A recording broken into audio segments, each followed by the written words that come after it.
Welcome back, or welcome if you're just joining us. This is The World This Week, and with us is Vivian Walt of Time Magazine, Judah Grunstein of World Politics Review. Also with us, Antonio Rodriguez of the French news agency AFP, and from the Reuters news agency, Patrick Vignal. Every weekday at 11 a.m. London time, banks tell each other at what interest rate they're charging for lending cash. At any given moment, the London LIBOR exchange provides the benchmark for more than, get this, $500 trillion in global contracts. $500 trillion. Well, it turns out that the trading room at the UK's second largest bank, Barclays, was telling its folks in the lending rate division to talk up or down the rate, according to what bets they were making. Naturally, the tabloids bayed for blood at the start of the week. The boss of Barclays, Bob Diamond, resigning as a result after headlines like this one. And I guess I have a first question for you here, Patrick Vignal.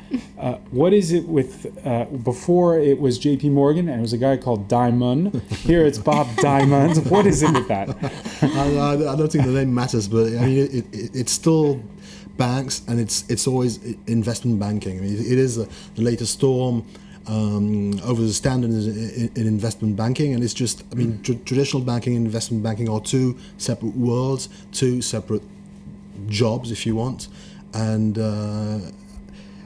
investment banking is a lot more aggressive, is a lot riskier, and is a huge problem.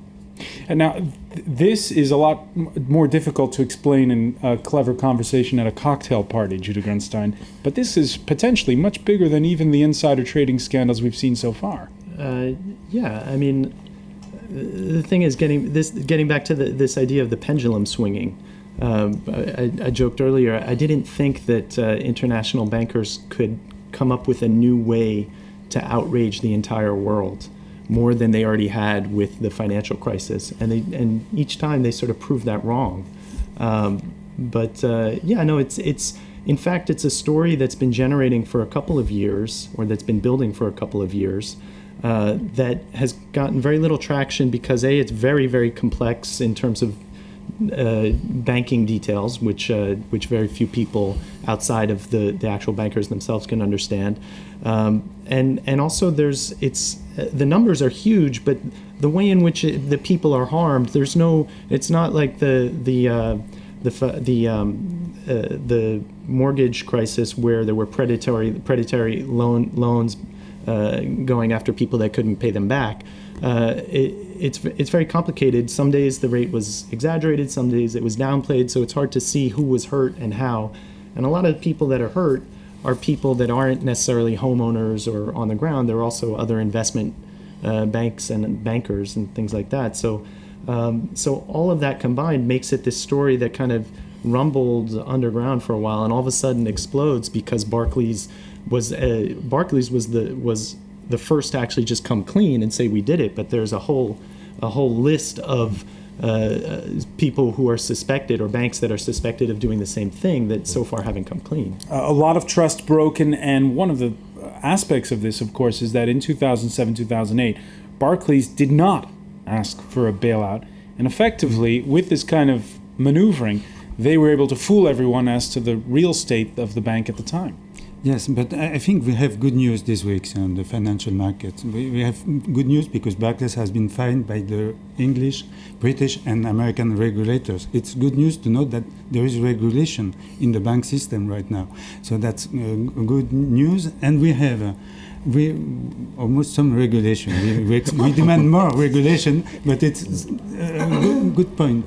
And after that, today I've seen the so-called Serious Fraud Office in Britain that has opened an investigation. That's good news as well. We will have bankers and traders that will have to explain what they did and be accountable.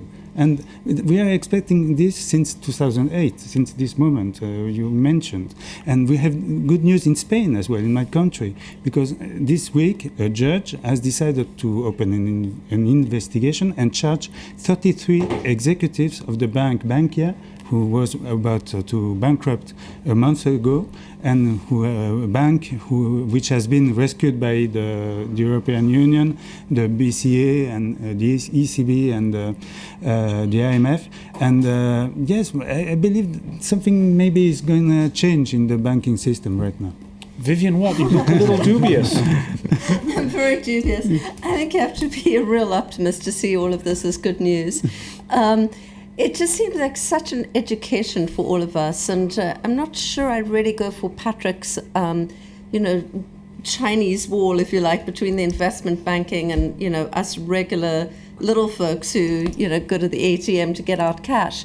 Essentially, the wall is breaking down. I mean, we all have investments of some kind, pension funds, whatever, mortgages, all of which are deeply affected by these manipulations. And if you read the emails that went on between Barclays executives and other bank executives and, the small group of guys, I think they were all guys, sitting in a room kind of fiddling numbers, it was just amazing. It's like a small group of people who essentially can, basically massage the global financial system day by day. And of course, who knew? Most of us didn't, actually. And on the heels of it, Bob Diamond's testimony Wednesday before lawmakers in Britain included the usual doses of contrition and buck passing.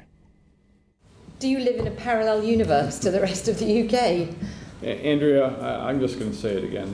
The behavior when it came up, it was between 2005 and 2007 primarily. There were a few instances after that. There have been none since the investigation started.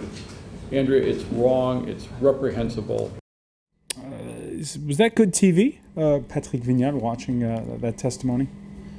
Well, it's difficult really to understand. It is a very specific and very private world, and the words we are hearing are just a tiny section really of the whole picture. And I think what is badly needed is regulation and moralization, if you can say so. And The Economist's editorial this Friday entitled "Banksters" calls for a punishment for the guilty and also a change in the way finance is run and a change in the culture of banking. The second part of that is a taller order. When The Economist starts hauling out the pitchforks, you know that the banking system has just run amok.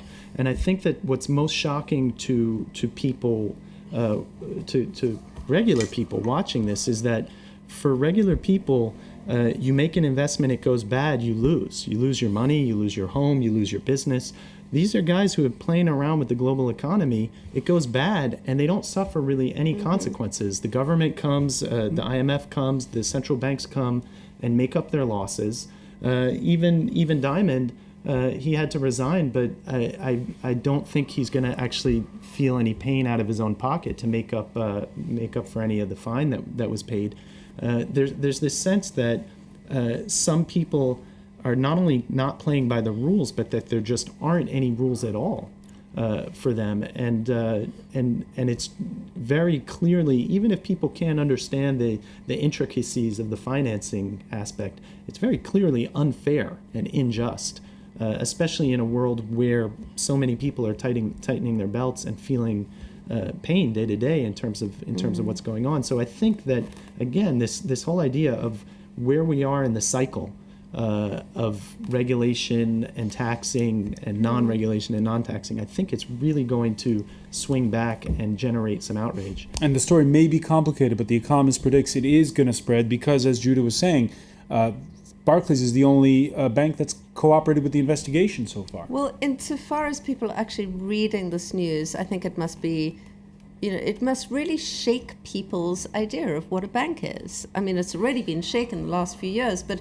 there used to be the expression, you can take it to the bank, meaning it's, so safe, you can, everything will be okay if you take it to the bank. Well, that notion has really been so eroded in the last few years. Yeah. And I really agree with Judah that there's a sort of backlash that's rumbling and growing. The entire Occupy movement, which began as a kind of fringe movement, no longer seems so fringe anymore. All right.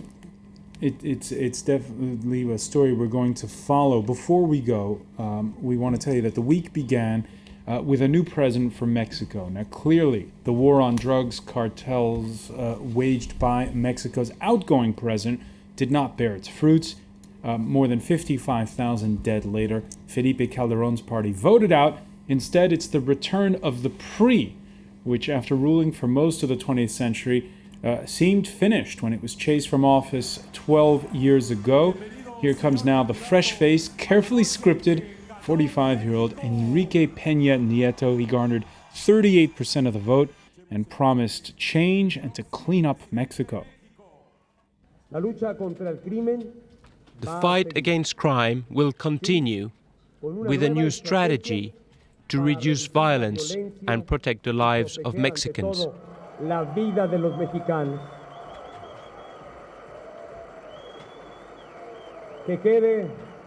Let it be clear. With organized crime, there will be no pacts, nor truce. Antonio Rodriguez, can we take at face value what the president-elect has said? Let's wait and see. It's the PRI is back 12 years later. Peña Nieto is saying that Mexico has changed. The PRI is not the same. We will see what he's going to do in the next years.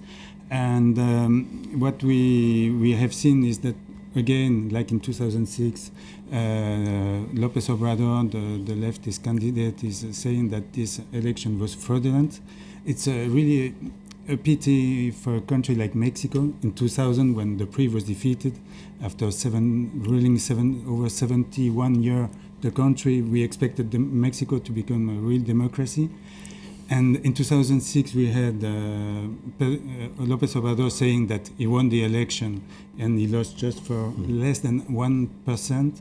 This time, I believe the situation is really different. He's not saying that he won the election. He's saying that the election was fraudulent. He lost with Peña Nieto won with more than 3 million votes. It's a difficult clear to say. victory this time. It's a clear victory. But at the same time, I believe that the PRI has won, but has not had the election, the success that he expected. And the PRI in Congress, as far as I know, will not have the majority. So they will have to manage the Congress with try to have some support in Congress from other parties like the PAN. There are two things too. Is that the head of the party has changed and the president has this new fresh look, but there's still a lot of the same old faces that are in some of the positions. So there is sort of a wait and see attitude about how much actual reform in terms of clean government and things like that. The second thing is that one of the things that the PRI did during the 12 years, well, especially the last 6 years, was that they devolved a lot of power to the governorships in Mexico because they controlled a lot of the governorships. And so the question now is how tightly Peña Nieto can actually run and shape policy with the governors controlling as much as they do. So there's still some governors, and he has not a majority in the Congress. In the Congress as well. The issues. Patrick Vignal, when you look at the huge challenge of these drugs cartels, of all these people who've been killed, it seems daunting. Yeah, it does, and it also it could be worrying in a way to see the PRI come back. Whether it's a new PRI, we will see. But we mentioned accusations of vote buying, corruption, but there have been more serious accusations against the PRI, which are possible links with the drug trade. So let's wait and see. But you mentioned vote buying on the outskirts of Mexico City. France 24's Laurence Cuvillier and Mathieu Comin went to a campaign rally where it wasn't always the PRI's platform that seemed to sway potential voters. Have they told you who to vote for? Yes. How did they say it? They get in touch with us and ask us to get a group of people together. The payment comes later. How much do they pay per vote? It's usually between 60 and 80 euros. And do you think that's fraud or normal? For us, it's very normal. But on stage, the candidate talks about an agenda based on very different values. Politics will no longer be synonymous with corruption and the abuse of power. I guess it's all how you define it, Vivian Walt. Yeah, of course. And apparently all parties engaged in vote buying, so it's not just the PRI. There was a rush on stores to cash in the coupons that they'd been given in order to go vote for one or other party. Mexico is a vast country, and whether we're talking about corruption, we're talking about, the cartels or whatever, and even the enormous numbers of people who've been killed, the beheadings in Juarez and so on. Nonetheless, you're talking about still small parts of this very, very huge populous country. And what's sad a little bit, and particularly in the US you see this, is that the perception of Mexico is just of a country that's gone totally crazy and that's completely out of control. Of course, you can go to many, many parts of Mexico that are, prospering and that are totally, livable places. But those parts of Mexico seem to have been, in a sense, sidelined to the other really troubling situations. So you agree, is it 2 steps forward, 1 step backward for Mexico? No, I hope not.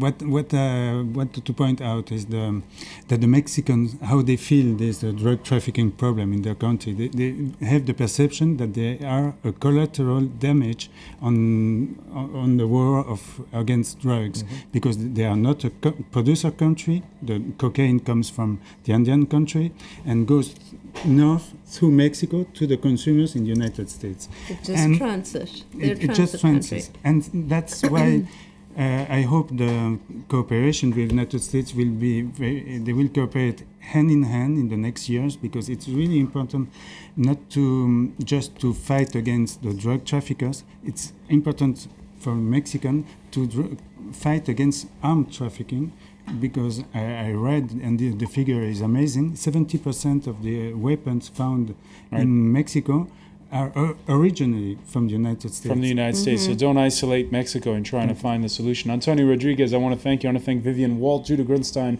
and Patrick Vignal. Thank you for being with us here in The World This Week. Stay with us. Coming up next, it's time for business. Catherine Nicholson has all of the day's news.